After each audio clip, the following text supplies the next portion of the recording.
Let's begin blocking in our horse's gallop. The scene is 0 to begin in your project files. Now, horses are very beautiful creatures, and I think the thing I enjoy the most about a horse is its gallop.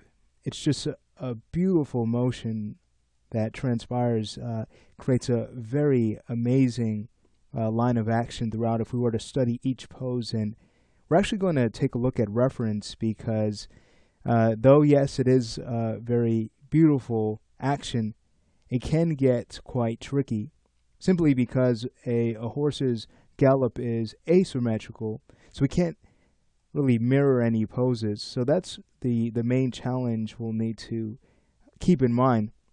And again, this will be made clear when we take a look at reference. But before that, let's go ahead and set a few things up in our scene. Like our default tangent type, let's go ahead and set this to step. That way we can block in the animation without the distraction of smooth interpolation, things looking floaty. Alright, the next step is to take a look at our move and rotate tools. Let's go ahead and make sure that our move tool is set to parent from the coordinate system dropdown, and our rotate tool set to gimbal. So as we start to set keys, we know what axis we're animating in. Now, another thing I'd like to point out is currently the horse is in its high-res mode. So if you wanted better playback, yes, you can always go to the layer browser, go ahead and unfreeze the horse, grab the mesh, and disable Turbo Smooth. However, we may not get the best playback by disabling Turbo Smooth. Sometimes we'll need to go in and create a preview using the animated sequence tool. So I'm going to actually leave Turbo Smooth on, and I'm going to rely on, again, the animated sequence tool under tools to check the timing of the animation, the overall frame rate, just to make sure everything is moving at the right pace. Speaking of the frame rate, if we were to go ahead and right click on our key mode toggle, we can go ahead and take a look at our time configuration. I'm just using the default settings. So let's make sure all of these are set and we are good to go. We will be using auto key just to speed up the keying process. But before we get into animation, it's now time to take a look at the reference we'll use to make sure our gallop will be accurate. And here we have it. So this is going to help us out tremendously. I have added this to your scenes folder, so you can use this as a reference if you would like. But you can see again, a horse's run is asymmetrical. So that's one thing that is really going to be a key point as we animate this. Instead of mirroring poses as we might find ourselves doing when animating cycles, instead we'll need to just block in every single pose and make sure that everything is very fluid, even in the blocking pass, so that when we start to refine and smooth out the animation, when we get to polishing the horse's movements, everything is nice and fluid and lifelike. Another key point I'd like to bring out is the vertebrae. We'll need to make sure we get the right line of action as the horse runs. Otherwise, the animation will just look off. Something will seem missing. Even though the legs may be perfect, the vertebrae, if we don't have the right curvature, again in the line of action, it will essentially destroy the whole entire performance. So we just need to, again, pay attention to those key points and make sure that we take care of those things throughout this exercise. So with that said, we can now move back to 3ds Max and get right to work on our animation. Alright, so moving right back into Max, we'll go ahead and get started. Now we saw that the range was from about frames 1 to 16, 1 and 16 being the same. So I'll go ahead and start to set the range here. You can do so by holding down Control Alt and dragging with your right mouse button It's just a fast way to do that from the track bar. So we can start to drag until our range is set to 16.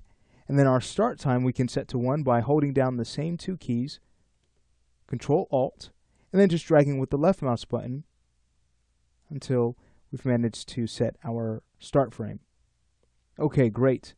So at this point, we can now turn on auto key, and let's go ahead and start to work on our first pose. Now, if you'd like, you can go ahead and follow the reference exactly, meaning that we'd start on the right side, and the right front leg would be the push-off leg before the horse reaches its high point by the next frame. All right, so getting started here, let's go ahead and move right into this. We can bring the right leg back and then start to bring up the hoof roll. Start to translate this back. Okay, beautiful. We want to avoid IK locking. That could lead to some very nasty popping in the legs. So let's go ahead and make sure we are paying attention to that problem and avoiding it altogether. The way I like to avoid IK locking is to simply pose the leg in a way where it looks locked, but there's still a slight bend.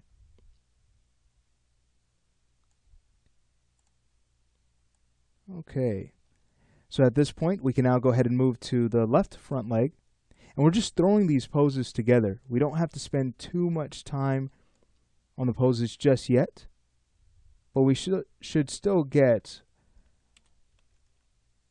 some really nice gestures by the end of this. That way, when we are ready to polish, it doesn't take much time. I've gone ahead and brought the knee controls forward. That way we can avoid flipping in the legs.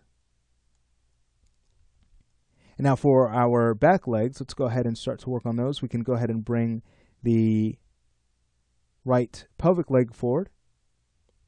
And then you can see the fetlock. It's kind of rotated back, so I'll go ahead and start to do that. So go ahead and rotate it back in the x-axis.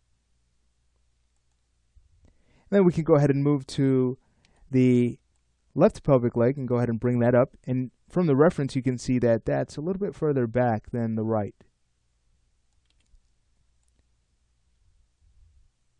Okay, so I've also rotated that back. Being that these legs are starting to come forward, we're actually posing in some follow through here. Okay, beautiful. Now for the pelvis, let's go ahead and rotate that back.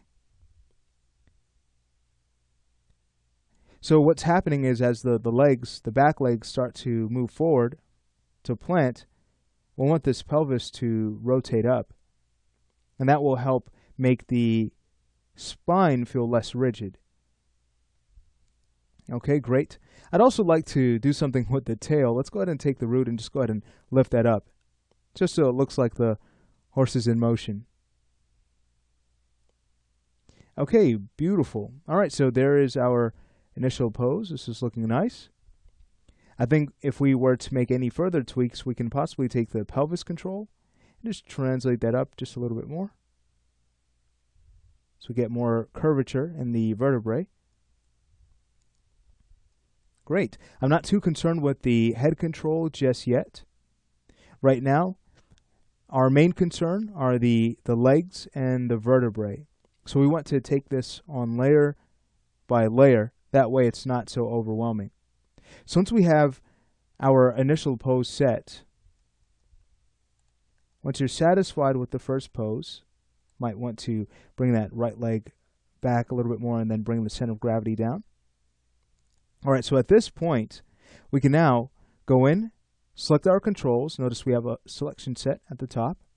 And then we can go ahead and store keys. Let's go ahead and check our key filters and make sure that we're storing all of the keys we need. We don't need any scale keys at all, but we do want keys on our custom attributes.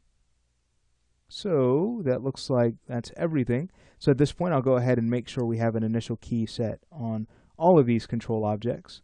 And now we can go ahead and hold down Shift and drag to frame 16 to clone. That way, the first and last frames are identical, which is very important for a seamless cycle. Okay, great. Well, that's going to be it for this lesson. So in the next lesson, we'll just continue posing in these amazing extremes of the horse's gallop.